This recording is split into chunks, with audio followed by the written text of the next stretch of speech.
Welcome back to my channel Soni classes. मैं सोनी स्वागत करती हूँ आप सबका आपके अपने यूट्यूब चैनल सोनी क्लासेस में। आज हम एक स्टोरी लेके आए हैं जो कि बहुत ही इंटरेस्टिंग स्टोरी है। मैंने इसे पढ़ा है, मुझे बहुत अच्छी लगी। मैं आशा करती हूँ कि आप लोग को भी ये स्टोरी बहुत ही इंटरेस्टिंग लगेगी। तो आइए हम वीडियो को स्टार्ट करते हैं। तो ये स्टोरी के बारे में सब लोग जानते हैं, सब लोगों ने सुना होगा। आज मैं इसका वर्ड टू वर्ड प्रोनाउंसिएशन करके बताऊंगी, उच्चारण करके बताऊंगी और हर वर्ड को मैं ट्रांसलेट भी करूंगी उसे, ताकि आपको पढ़ने में समझने में कोई दिक्कत ना आए। तो आइए वीडियो को स्टार्ट करते हैं। हमारा स्टोरी का नाम है the fox and the grapes. जैसे कि आप जानते हैं द फॉक्स का मतलब होता है लोमड़ी, एंड और दी ग्रेप्स मीन्स होता है अंगूर। तो ये कहानी किसके बारे में है? तो ये कहानी है लोमड़ी के बारे में और अंगूर के बारे में। ये बहुत ही इंटरेस्टिंग कहानी है। प्लीज वीडियो को स्किप ना करें और वीडियो पे पूरा बने रहिए और चैनल को सब्सक्राइब करना ना भूले, बेल आइकन को जरूर दबा दे ताकि मेरी कोई भी वीडियो आप तक जा सके। On a bright sunny day, क्या हुआ? ब्राइट सनी डे का मतलब होता है तेज धूप वाला दिन। तो क्या होता है? जिस दिन तेज धूप था उस दिन का क्या हुआ? ए फॉक्स, एक लोमड़ी स्पॉटेड मीन्स देखा। क्या? विनियर्ड का मतलब होता है बगीचा। किस चीज का बगीचा वो देखा लोमड़ी? तो वो अंगूरों का बगीचा वो देखा। एक दिन धूप वाली तेज धूप थी, उस दिन एक लोमड़ी ने एक अंगूर के बगीचों को देखा। The vineyard was full of ripe. अब क्या था? विनियर्ड मीन्स बगीचा होता है, तो विनियर्ड क्या था? फुल मीन्स भरा था। किस चीज से? Of ripe. राइप मीन्स होता है पका हुआ। तो किस चीज से भरा हुआ था? पका हुआ। पर्पल मीन्स होता है बैगनी। Big round grapes means big round grapes का मतलब होता है बड़ा बड़ा अंगूर। ठीक है, बहुत ही बड़ा बड़ा अंगूर था। तो कैसा था? पूरा पका हुआ था और वो पर्पल मीन्स वो बैगनी कलर का अंगूर था। Hanging on the creeper plant, अब क्या कहते हैं? लता का पौधा कहते हैं। उसी पे ये सारे अंगूर लटके हुए थे। That hung high on a tree, जो कि बहुत ही ऊंचाई में लगे थे, टंगे थे। The fox got hungry just by looking at this grapes. अब क्या हुआ? लोमड़ी गॉट हंग्री का मतलब होता है उसे भूख लग गई। जस्ट बाय लुकिंग, बस कैसे? तो लुकिंग मीन्स हुआ देखने के बाद, एट दिस ग्रेप्स इस अंगूर को देखने के बाद। अब क्या उस लोमड़ी को इस अंगूर को देखने के बाद, पका हुआ अंगूर बैगनी कलर का अंगूर था और बहुत ही बड़ा बड़ा अंगूर था, तो उसको जब वो लोमड़ी देखा तो उसे क्या हुआ? वो लालच आया। उसे देख के बहुत जोर से उसे भूख लग गई। दिस आर सो बिग, अब वो कह रहा है अपने मन में, देखिए क्या कह रहा है? दिस आर सो बिग मतलब ये कितना बड़ा अंगूर है। पर्पल बैगनी कलर का, एंड जूसी और पूरा रस भरा। ये अंगूर पूरा बड़ा है और बैगनी कलर का है और पूरा रस भरा अंगूर ये है। I am sure they must be really sweet to eat. I am sure मतलब मुझे यकीन है। श्योर का मतलब होता है यकीन है। दे मस्ट कि वे, बी रियली सच में, स्वीट मीन्स मीठा, टू ईट खाने में। मुझे यकीन है कि ये अंगूर खाने में बहुत ही मीठा लगेगा। अंगूर बहुत से टाइप के होते हैं, आप सभी ने अंगूर खाए होंगे। कुछ खट्टे भी होते हैं, कुछ मीठे भी होते हैं। तो ये जो अंगूर है वो लोमड़ी जो देखा उसे बहुत ही मन में सोचा कि ये बहुत ही स्वीट है, बहुत ही टेस्टी है, जूसी है। ही थॉट टू हिमसेल्फ, उसने सोचा। थॉट मीन्स होता है सोचना। टू हिमसेल्फ मतलब मन में, उसने अपने मन में ये बात सोचा।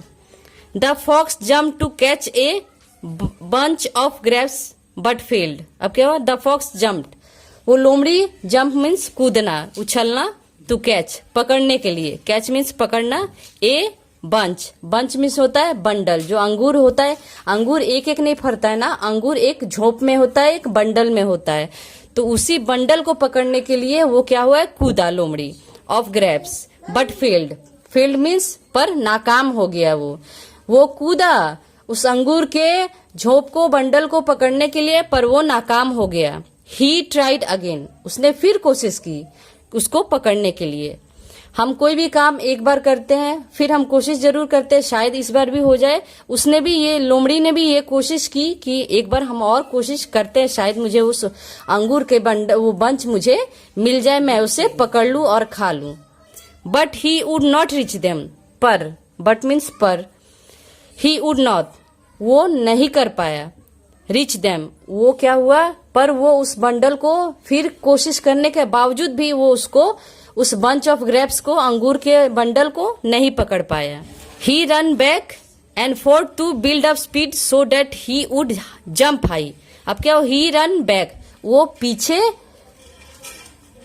पीछे दौड़ा, and forward to build up speed, अब क्या हुआ, अपने स्पीड को, अपने गति को बढ़ाने के लिए वो पीछे दौड़ा।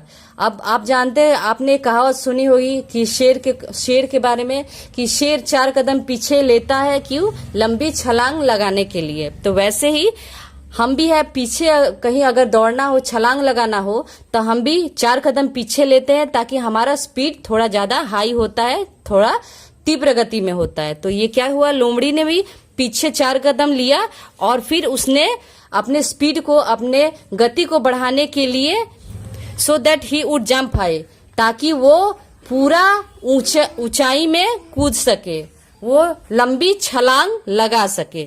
बट ही फेल्ड अगेन, पर वो फिर से नाकाम हो गया।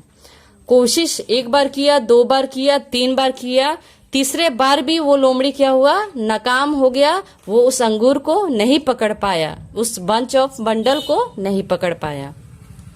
एट लास्ट, अब क्या है, आखिरी समय में, ही गेव अप, अब वो हार गया। आफ्टर गेटिंग एनॉयड, एनॉयड का मतलब होता है नाराज होकर। अब क्या हुआ, वो नाराज होकर क्या बोल रहा है, वो हार मान गया, बोला अब मुझसे नहीं होगा, मैं हार मान गया। ये नाराज होके उसने कहा, well I think this grapes aren't that sweet and ripe. अब वो सोच रहा है अपने मन में, क्या सोच रहा है, ये सोच रहा है कि वैसे मुझे लगता है, आई थिंक, मुझे लगता है, this grapes aren't that sweet, कि ये अंगूर उतने मीठे नहीं होंगे, एंड राइप, और उतने पके नहीं होंगे, मुझे ऐसा लगता है। वो ये क्यों कहा, क्योंकि वो उसको पकड़ नहीं पाया, वो उस काम को कर नहीं पाया। हम भी अक्सर ऐसे बोलते हैं कि अच्छा छोड़ो, क्या हो गया, जब हम नहीं कर पाएंगे तो हम क्या कहते हैं, अच्छा छोड़ो, जाने दो, कुछ अच्छा भी नहीं था, आई शुड गो, अब मुझे जाना चाहिए, क्योंकि उसको अंगूर नहीं मिला। तो अब बोलता है, थक के, हार के, नाराज होके वो बोल रहा है कि अब मुझे जाना चाहिए। I am just wasting my time, waste means बर्बाद करना, माई टाइम मीन्स समय। तो बोल रहा है, बस आई am just wasting my time, मैं अपना समय बर्बाद कर रहा हूँ। Saying this he walked away, ये कह के ही वॉक्ड अवे, वो वहां से चला गया। सेइंग मीन्स कहना होता है, ये कह के कि हम अपना समय बर्बाद कर रहे हैं इस अंगूर के पीछे, वो वहां से चला गया। किसी भी कहानी का एक मॉरल होता है, तो इस कहानी का मॉरल क्या है, इस स्टोरी का मॉरल क्या है, हम जानते हैं। मॉरल मीन्स होता है सीख, ठीक है। तो इस कहानी से हमने क्या सीखा, आइए मैं आपको बताती हूँ। If we give up easily we will never know the goodness of things. अगर हम, गिव अप मीन्स होता है छोड़ देना, इजीली मीन्स आसानी से। अगर हम आसानी से किसी चीज को, किसी काम को अगर छोड़ देंगे, तो वी विल नेवर नो, हम कभी नहीं जानेंगे। नेवर मीन्स कभी नहीं, नो मीन्स जानना, हम कभी नहीं जानेंगे the goodness of thing. Goodness of things का मतलब होता है चीजों की अच्छाई को। किसी भी चीजों की अच्छाई को हम कभी नहीं जानेंगे अगर हम आसानी से उसे छोड़ दें, ठीक है। तो हमें क्या करना है, इसीलिए हम कहते हैं कि हमें एक बार में हार नहीं माननी चाहिए, हमें कोशिश करनी चाहिए। कहते हैं कोशिश करने वालों की कभी हार नहीं होती, और ये बात सच भी है। हमें लास्ट तक, जब तक हो सके, हमें कोशिश करते रहना चाहिए। तो ये कहानी का भी यही मॉरल है, ये कहानी का भी यही सीख है कि उस लोमड़ी ने कोशिश किया, लेकिन उतना नहीं किया जितना का जरूरत था उसको। अगर कुछ और मेहनत और कोशिश किया रहता तो वो पके हुए अंगूर को, वो बड़े बड़े अंगूरों को वो खाया होता। तो इसीलिए कभी भी हार नहीं माननी चाहिए, और आदमी को कोशिश, हर किसी को कोशिश हर फील्ड में करनी चाहिए। तो आप भी कोशिश जरूर करें। और आपने क्या सीखा इस स्टोरी से, मैं आशा करती हूँ कि आपने अच्छा ही सीखा, अच्छे से समझा। अगर आपको कोई दिक्कत है, आपने नहीं समझा, तो प्लीज कमेंट सेक्शन में आप मुझे कमेंट कर सकते हैं, मैं आपके कमेंट का जवाब जरूर दूंगी। तो आज के वीडियो में इतना ही। मैंने आज एक स्टोरी, बहुत ही इंटरेस्टिंग स्टोरी आप लोग को सुनाया। तो फिर अगर आप मेरे चैनल पे नए हैं तो प्लीज मुझे लाइक करें और सब्सक्राइब करना ना भूलें और बेल आइकन भी दबा दें, ताकि ऐसे ऐसी इंटरेस्टिंग स्टोरी वगैरह मैं आप लोग के साथ शेयर करूंगी। तो फिर मिलते हैं अगले वीडियो में, तब तक के लिए थैंक यू।